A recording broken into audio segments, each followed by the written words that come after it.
적폐청산에 대한 여러 가지 이제 움직임, 또 MB 주변, MB 또 문제점도 쭉 나오면서 MB 주변에 있는, 그러니까 그 주변에서 청와대에 뭐 수석을 했거나 이런 분들이 하는 얘기가 직간접적으로 이렇게 들어오는 경우가 있어요. 근데 그 얘기를 이렇게 제가 쭉 들어보면 비슷해요. 뭐냐면 아까 우리가 얘기했듯이, 야, 우리가 뭐 박근혜 쪽을 봐줄 이유가 있냐, 이런 식의 상황 논리 내지는 정치 논리예요. 즉, 그 팩트 자체에 대한 대응 내지는 그 팩트 자체에 대해서 절대 그렇지 않다라는 이런 식의 대응이 아니에요. 그러니까 무슨 얘기냐면, 근본적인 차이가, 저는 MB에 대한 신뢰가 없다고 봐요.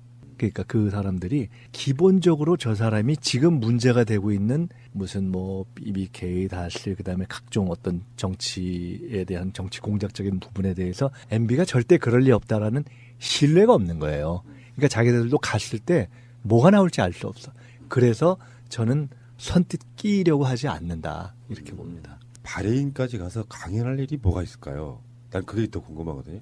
그거야 정상적이면은 저 대통령 지낸 사람들이 외국에서 초대도 받고 사실 그렇게 해서 강연하고 다니면 좋은 거죠, 원래는. 의심은 뭐냐면, 강연이야 뭐 예를 들면 뭐 교포 서너 명 모아놓고도 알리바이 만들 수 있죠. 근데 실제 목적이 따로 있을 거다. 이게 고령의 어떤 분들이 물론 테니스로 이제 다져진 건강이라고는 하지만 10시간 넘게 이렇게 막 비행기 타고 가서 과연 그게 강연 목적일까, 아니면 또 다른 숨겨진 목적이 있을까? 여기 골프장 있어요? 거기에 골프장? 날씨가 26도래요. 그러니까 여긴 좀 춥잖아요. 거기는 따뜻하니까. 아니, 또 못 나갈지도 모르잖아요. 마지막 여행일 이별 수도 있기 여행이야? 때문에. 난 사실은 저는 그 생각 해봤는데, 이거 자칫하면 이제 당분간 비행기 못 할 수도 있겠다. 의심은 뭐 그 숨겨둔 비자금, 이른바 저수지, 여기에 대한 본인이 가야 되는 어떤 관리 어떤 문제가 생긴 게 아니냐, 그런 경우 있을 수 있잖아요. 본인 직접 와, 다른 사람은 필요 없어, 이런 거. 근데 이게 뭐 외국 여행이 그냥 하루 이틀 정해져서 가는 건 아니니까 적어도 3-4달? 그 자체는 예. 거기에 무슨 장관이 초청했다면서요. 예. 그러니까 3-4달 정도 전에 잡혀진 일정인데 좀 더 탐문은 해봐야 되지만 저는 볼 때는 따뜻한 날씨에 원래 더 길게 갈 수 있는데 상황이 여의치 않으니까 좀 짧게 잡은 거 아닐까요? 더 인근 나라 몇 개국 더 나가서 놀다 오고 싶었는데 그렇게 하기에는 동선이 파악이 되니까. 최근에 비슷한 상황을 누구를 봤냐면 홍준표 있잖아요. 홍준표가 서청원이 녹취록 깔 거야 할 때 미국에 가서 지금 해구산이네 뭐네 전술핵이네 뭐네 잠깐 갔다 와서 일주일 동안. 그러니까 얼마나 신경이 쓰이겠냐고요, 한국이. 우리는 이명박을 악마나 뭐 이런 걸로 형상화 시키긴 하지만 항상 최근에 느끼는 건데, 대통령이 바뀌었고 권력이 바뀌었는데 역대 볼 수 없었던, 특히 민주정부에서 왜 주로 화합 이런 메시지를 많이 냈기 때문에 지금처럼 막 온갖 적폐들이 쏟아 나오는 그런 분위기가 아니었단 말이에요, 솔직히 지금에 비하면은. 초반에. 네. 근데 이 상황에서 이명박이나 이런 등등의 가장 범죄성을 띠고 있는 자들 입장에서 보면 일단 몰리고 있잖아요. 불안하다는 거잖아요. 뭐가 터져 나올지 모르고 언제 잡혀 들어갈지 모르는 상황에서, 그 상황에서 외국으로 나간다는 개념이 온통 신경은 한국에 있을 거 아닙니까? 그래도 꼭 나가야 된다는 이유면, 만약에 내가 이명박이라면 장관이 아니라 뭐가 초청을 해서 또 저는 상황이 안 되니까 못 간다 이렇게 했을 것 같다는 이야기예요. 꼭 나가야 되는 이유가 있는 것 같다는 느낌. 그러니까 그거는 이제 언론인들이 우리가 늘 아쉬워하는 게 그런 게 있잖아요. 노무현 대통령을 그야말로 집 앞에서 몇 달 동안 뻗치게 하면서 내 앞마당을 돌려다오라고 얘기하는 간절한 호소에도 불구하고 커튼까지 열지 못하게 했던 그 시절처럼 그래요. 정말 이명박 뭐 비교하기도 안 되는 경우이긴 하지만 이명박 전 대통령에 대해서는 단 한 언론사가 제대로 24시간 밀착 마크해서 취재해서 공중파에 내보낸 게 없어요. 물론 뭐 KBS, MBC가 파업 중이라서 그러기도 하거니와, 근데 뭐 뉴스타파나 이런 그 소위 이제 정말 열정적으로 일하는 언론을 제외하고는 현장에서 발로 뛰는 언론사가 별로 눈에 안 보인다. 특히 종편이 예전에 이제 정윤회 파동 났을 때나 아니면 최순실 씨 사건이 벌어졌을 때 비하면 이명박 대통령에 대해서는 지나치게 온정적이고 간대하다라는 점이니만큼 좀 이번 경우는 특히 국가기관통신망 연합뉴스가 바레인에 가야죠. 그러네요. 진짜 쫄쫄쫄 따라다녀야죠. 그렇죠. 그래서 실시간으로 보도해줘야죠. MB가 의혹받고 있는 게 얼마 전에 이제 보도도 됐지만 한번 읊어볼게요. 이거밖에 없는 게 아니죠만 4대강으로 32조의 세금을 탕진했고 자원외교로 31조의 그 혈세가 탕진됐고 방산비리로는 대략 40조입니다. 그리고 다스, BBK, 맥커리가 있고요. 국정원 댓글 여론 조작이 있고 문화예술인 블랙리스트 있고 언론 탄압과 방송 장악이 있고 시발단의 자금 지원, 그러니까 시발단은 댓글단 얘기하는 거고요. 그다음에 민간인 사찰, 그러니까 기무사 국정원을 동원한 게 있고 노벨 평화상 취소 모의 이것이 이제 국정원 관련해서 한 게 있고 시국 선언한 교사에 대한 해고 등 이게 이제 아주 그냥 단순화시킨 것만 해도 이 정도잖아요. 그러니까 지금 그럼에도 불구하고 저 퇴임 이후에 가장 경호를 많이 해서 뭐 3,200회죠. 공식 비공식 일정 그러니까 경호를 대동하고 혈세로 간 게 이제 그 정도이니까 하여간 뭐 제가 예전에 국정감사 때문에 베트남에 갔는데 거기에 현장에 아는 경호원을 만났더니 이제 답사 나온 거죠. 베트남 골프 치러 온 거죠 그때도. 본인이 제일 잘 알잖아요. 본인이 자기가 지은 죄를 잘 알고 근데 쭉 사안들을 쭉 알고. 박근혜 전 대통령 모르듯이 MB도 모르죠. 아, 그건 좀 다르지. 아 그래요? 네. 멘탈이 조금 다른가요? 다르죠. 꼼꼼하니까. 직접 했으니까. MB는 훨씬 더 지능적이고 박근혜는 내가 한 일도 잊어버리고. 그러니까. 네. 그러니까 제가 또는 나와는 상관없다. 멘탈이 다르기 때문에. 근데 자기가 알고 있기 때문에 실제로는 속으로는 굉장히 찜찜할 거예요. 그렇게요. 네. 네. 알겠습니다. 잠시 후에 다시 오겠습니다. 얘기 좀 이어지는데요. 짧게 하나만 더 언급하고 가겠습니다. 김현 대변인과 연관이 있는 사건이기 때문에 그렇지 않아도 속으로 다 소환되고 뭐 조사받고 그러는데 왜 이 사람은 이렇게 찜찜하게 조용하냐 했던 바로 그 인물 김용판입니다. 네. 대선을 며칠 남겨두지 않은 상태에서 정말 중요한 변곡점이었을 수도 있고 그 당시만 해도 골든크로스가 난내만에 할 정도로 당시 18대 대선 문재인 후보의 상승세에 있던 바로 그 시점에서 우리 대변인님과 관련이 있는 국정원 댓글 여직원 김하영 나오면서 그때 바로 토론이 있던 바로 그날이었죠. 왜 경찰은 수사 결과를 발표 안 하냐 등등 하면서 뭐 김무성은 미리 알고 있었고 발표할 것이다 알고 있었고 박근혜 후보까지도 알고 있었단 말이에요. 댓글을 안 단 걸로 나왔다 뭐. 대선 토론에서도 그런 얘기가 나왔고요. 근데 그게 국정원과 연관이 있었다는 게 최근에 밝혀졌고 그러니까 그때 보니까요. 국정원 그 직원들이 서울경찰하고 새누리당 선대위 관계자들하고 어떤 삼각 동맹을 통해 가지고 다 알고 있었더만요. 바로 그 김용판이 지금 조사를 받게 될 거다. 뭐 이런 보도가 나왔습니다. 어떠세요? 딱 5년 정도 됐네요. 5년 정도. 5년 조금 못 되네. 그렇죠. 지금 이제 저희가 대법원에 상고 중인데 그것도 문재인 정부의 검찰이 저희를 상고한 거예요. 대단히 유감스러운 일이죠. 그러니까 여전히 검찰 안에 적폐 세력이 존재하고 우병우 사단이 있다 이제 이거고요. 김용판이 쓴 책이 뭐냐면은 우리가 모른다고 없는 것이 아니다. 이게 이제 그만두고 나와서 출판 기념회까지 했어요. 그렇죠. 세종문화회관에서. 그때 출마하려고 예. 그랬었죠. 근데 이제 공천을 경선에서 안 됐죠? 예, 그렇죠. 근데 이때 이제 김용판은 사실은 이제 12월 11일 날 저녁 7시부터 9시에 이종명 제3차장하고 저녁을 먹었고 그때 이제 협의를 했습니다. 그때 협의를 했고 그 뒤에 9시 15분경에 이종명이 김용판한테 다시 전화를 걸죠. 이 사건을 어떻게 처리할 건지를 확인하는 과정이 있었고 그때는 김용판이 단호한 척 했습니다. 그런데 12일, 13일 하루 경과하면서 뭔가 모종의 거래가 있지 않고서는 김용판 입장이 이렇게 돌변할 수가 없는 것이고요.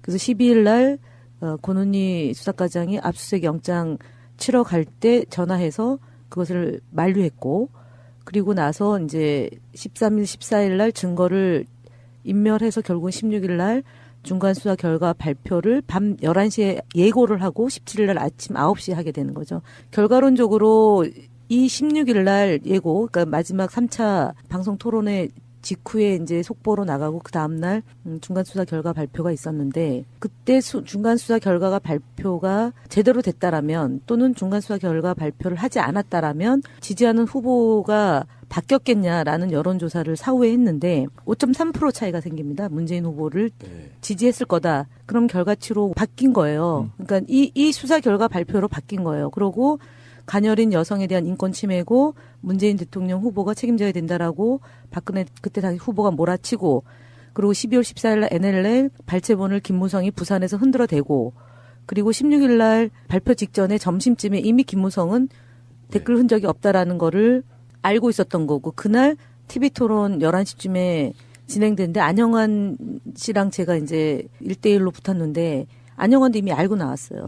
그러니까 여권은 이미 그 당시 여권은 프레임을 짠 거죠. 예, 그렇죠. 그러니까 이미 12월 11일 날 저녁부터 가녀린 여성에 대한 인권 침해고 댓글은 없다. 그리고 민주당이 감금했다. 그다음에 그 부모 왔을 때 뭐 물과 먹을 것도 넣어주지 않았다라고 하면서 이제 이 가녀린 여성의 프레임 대 박근혜 대통령의 여성 이런 것들로 이제 짜진 거지. 마지막 남은 일주일이 그렇게 해서 저희는 이들은 차곡차곡 그 프레임으로 만들어서 공작을 한 건데 우리는 눈 뜨고 당한 그게 거죠. 이제 대선 막바지에 저런 상황이 발생할 수 있거든요. 근데 문제는 통상 그렇게 되면 검찰이나 경찰이 있는 그대로 정확하게 수사를 하거나 아니면 어떠한 구체적인 또는 정확한 일정한 어떤 잠정적 결론이라도 제시하기가 좀 현실적으로 애매할 것 같다. 아니면 그렇게 하기가 스스로 노력을 해도 좀 부담될 것 같다고 하면은 중간 수사 발표를 안 하거나 아니면 좀 펜딩 시키거나. 그렇죠. 중간 수사 결과 발표를 안 해요. 그러니까. 살인 사건 외에는 안 한다고요. 통상 그렇게 할 수밖에 없단 말이에요. 그렇게 넘기는 것 정상인데 저것은 오히려 역으로 그 후에 지금 말씀하신 쭉 상황을 보면 역 프레임을 짜는 방향으로 아예 근거를 딱 제시한 경우란 말이에요. 그러니까 전혀 다른 일종의 공작적 결과가 나온 것이고 그렇게 관여했기 때문에 사실은 김용판 같은 경우가 그 뒤에 뭐 경선을 떨어졌지만 나름의 자신을 갖고 그 후에 자기 진로를 여권에서 공천받아서 출마하려고 하는 쪽으로 잡았던 거죠. 그러니까 저게 굉장히 그 실제 결과가 바뀔 수도 있었던 것이고 이게 5년이 지난 후에 지난 대선 때 이번 대선 때 우리가 선대본 회의를 하는 중에도 당시 후보였던 문재인 대통령께서 그 국정원 댓글 사건을 잘 처리 그때 못했던 그 부분에 대한 일종의 트라우마 이런 것을 몇 번을 토로를 하셨었어요. 그러니까 바뀐 거죠. 그 당시에 김용판 재판 때 수석경찰서장 이 사람이 김용판 포함해가지고 경찰 고위급 3명이 국정원 여직원 노트북에 대한 압수수색 영장 신청을 보류하라고 지시한 적도 있고요. 그 다음에 2013년 8월인가 9월인가 국정조사 할 때 김용판이 그 선서 거부하던 장면이 지금 생생해요. 저는 지금도 반면교사를 삼는데 제가 이제 초선 비례대표니까 소위 말하는 당의 지침 또는 여야 협상 이런 게 이제 굉장히 이제 중요하게 작용이 되잖아요. 제가 이제 국정조사 때 국정조사위원으로 들어갔다가 당시에 새누리당에서 재척 사유로 저를 그렇죠. 2명을 네. 찍었잖아요. 진선미, 김현. 그래서 16일 동안 공전이 됐는데 지금 생각하면 어처구니가 없는 거잖아요. 근데 이 어처구니 없는 일을 그때 당시에 그때 지도부가 좀 나이브하게 생각한 협조를 거죠. 하라고 했어요. 근데 제가 끝까지 한 거를 했거든요. 끝까지 버텼는데 지금 생각해도 그게 천추의 한인 거죠. 예를 들어 그때 만약에 물론 뭐 제가 제 혼자 힘으로 얼마나 많은 것을 밝혀냈겠냐 싶지만 저는 적어도 김용판은 잡았어요. 왜냐하면 김용판하고 제가 주거니 받거니 한 대화가 있었고 그다음에 전화 통화한 내용이 있고 그다음에 17일 날 서울경찰청에 가서 김수미랑도 나눈 얘기가 있고 김용판하고 나눈 대화 내용이 있기 때문에 적어도 이 김용판 하나는 구속 상태로 만들었을 것 같아요. 어떻게 이걸 무죄로 하냐고요. 정치라고 하는 게 이런 면에서 보면은 한의 분야 같아요. 한. 그래서 힘을 길러야 됩니다. 제가 만약에 당시에 재선 의원이고 그랬으면 저를 그렇게 함부로 내치지 못했을 것 같아요. 그리고 저 대신 들어간 분이 있는데 그분들이 잘했죠. 물론 잘했는데 진선미 의원하고 제가 그때 만약에 국정원 댓글 공작 국정조사 특위에서 활동을 했다면 역사의 이런 퇴행은 더 빨리 저런 정리가 류의 됐을 일이 거예요. 있을 때 사실은 작은 거라도 좀 이렇게 쉽게 보지 말고 사실 잡을 때 확실하게 잡았어야 그러니까요. 된다라는 것을 시간이 지나고 보면 볼수록 지금 느끼게 되는 거죠. 근데 현실적으로는 그게 쉽지가 않잖아요. 지금 지나고만 이야기하지만 사실은 제가 이것도요. 김용판을 왜 안 잡냐는 얘기를 가는 곳마다 했어요. 우리 의원들 만나는 자리마다 적폐청산 특위위원들한테도 김용판을 왜 안 잡냐. 그다음에 김기춘을 왜 직권남용으로 조사하지 않느냐라고 얘기했고 이것이 제대로 안 되면 전 진정서를 넣겠다고 그랬어요. 저는 곧 조만간 그 세월호 유가족 그 사건에 대해서 검찰이 조사를 안 하면 저한테 출석해서 진술하라고 어느 정도 시점까지 안 오면 진정서 넣을 거예요. 근데 권력을 쥔 자들이 컨트롤하는데 거기서 할 수 있었던 것도 사실 별로 없잖아요. 돌이켜보면 아닌데 그래요? 그때 이제 제가 얘기하는 거는 짬짬이라는 게 있어요. 정치권에도. 아. 짬짬이라는데 그때 이철호가 자기가 이제 우리가 야당에서 재척사를 먼저 걸었어요. 그러니까 이제 이철호가 그만두면서 아 좋다 그러면서 우리 둘을 걸었단 말이에요. 그러니까 왜 거냐고요. 그냥 놔두지. 각자 특위위원을 정했으면은 그냥 인정해주고 가고. 이게 무슨 말인지 알았어요. 그 야당에서 그때 받아주면 안 됐었다는 거죠. 그렇죠. 그런 거죠. 알겠습니다. 우리 지도부를 지금 제가 힐난하는 거예요. 그 지도부가 김학의인가요? 지금 기억도 안 나요. 적어도 3-4달? 그 자체는 네. 거기에 무슨 장관이 초청했다면서요. 예. 그러니까 3-4달 정도 전에 잡혀진 일정인데 좀 더 탐문은 해봐야 되지만 저는 볼 때는 따뜻한 날씨에 원래 더 길게 갈 수 있는데 상황이 여의치 않으니까 좀 짧게 잡은 거 아닐까요? 더 인근 나라 몇 개국 더 나가서 놀다 오고 싶었는데 그렇게 하기에는 동선이 파악이 되니까 최근에 비슷한 상황을 누구를 봤냐면 홍준표 있잖아요. 홍준표가 서청원이 녹취록 깔 거야 할 때 미국에 가서 지금 해구산이네 뭐네 전술핵이네 뭐네 잠깐 갔다 와서 일주일 동안 그러니까 얼마나 신경이 쓰이겠냐고요. 한국이 우리는 이명박을 악마나 뭐 이런 걸로 형상화 시키긴 하지만 항상 최근에 느끼는 건데 대통령이 바뀌었고 권력이 바뀌었는데 역대 볼 수 없었던 특히 민주정부에서 왜 주로 화합 이런 메시지를 많이 냈기 때문에 지금처럼 막 온갖 적폐들이 쏟아 나오는 그런 분위기가 아니었단 말이에요. 솔직히 지금에 비하면은 초반에. 네. 근데 이 상황에서 이명박이나 이런 등등의 가장 범죄성을 띠고 있는 자들 입장에서 보면 일단 몰리고 있잖아요. 이 적폐청산에 대한 여러 가지 이제 움직임 또 MB 또 문제점도 쭉 나오면서 MB 주변에 있는 그러니까 그 주변에서 청와대에 뭐 수석을 했거나 이런 분들이 하는 얘기가 직간접적으로 이렇게 들어오는 경우가 있어요. 근데 그 얘기를 이렇게 제가 쭉 들어보면 비슷해요. 뭐냐면 아까 우리가 얘기했듯이 야 우리가 뭐 박근혜 쪽을 봐줄 이유가 있냐 이런 식의 상황 논리 내지는 정치 논리예요. 즉 그 팩트 자체에 대한 대응 내지는 그 팩트 자체에 대해서 절대 그렇지 않다라는 이런 식의 대응이 아니에요. 그러니까 무슨 얘기냐면 근본적인 차이가 저는 MB에 대한 신뢰가 없다고 봐요. 그러니까 그 사람들이 기본적으로 저 사람이 지금 문제가 되고 있는 무슨 뭐 BBK, 다스 그다음에 각종 어떤 정치에 대한 정치 공작적인 부분에 대해서 MB가 절대 그럴 리 없다라는 신뢰가 없는 거예요. 그러니까 자기들도 갔을 때 뭐가 나올지 알 수 없어. 그래서 저는 선뜻 끼려고 하지 않는다 이렇게 봅니다. 바레인까지 가서 강연할 일이 뭐가 있을까요? 난 그게 더 궁금하거든요.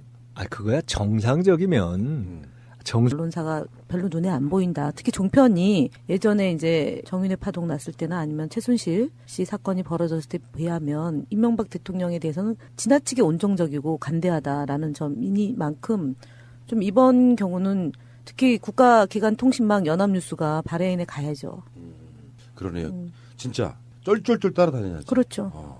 그래서 실시간으로 보도해줘야죠. MB가 의혹받고 있는 게 얼마 전에 이제 보도도 됐지만 한번 읊어볼게요. 이거밖에 없는 게 아니죠만 4대강으로 32조의 세금을 탕진했고 자원외교로 31조의 그 혈세가 탕진됐고 방산비리로는 대략 40조입니다.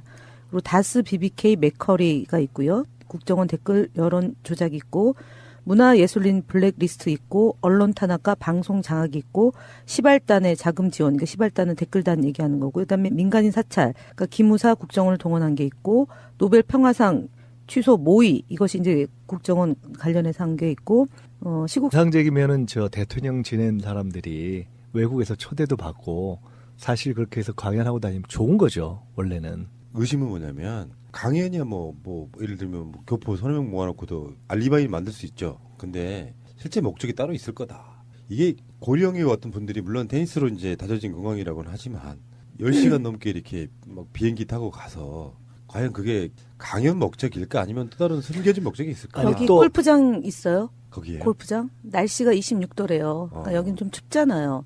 거기는 따뜻하니까. 아니 또 못 나갈지도 모르잖아요. 마지막 여행일 이별 수도 있기 여행이야?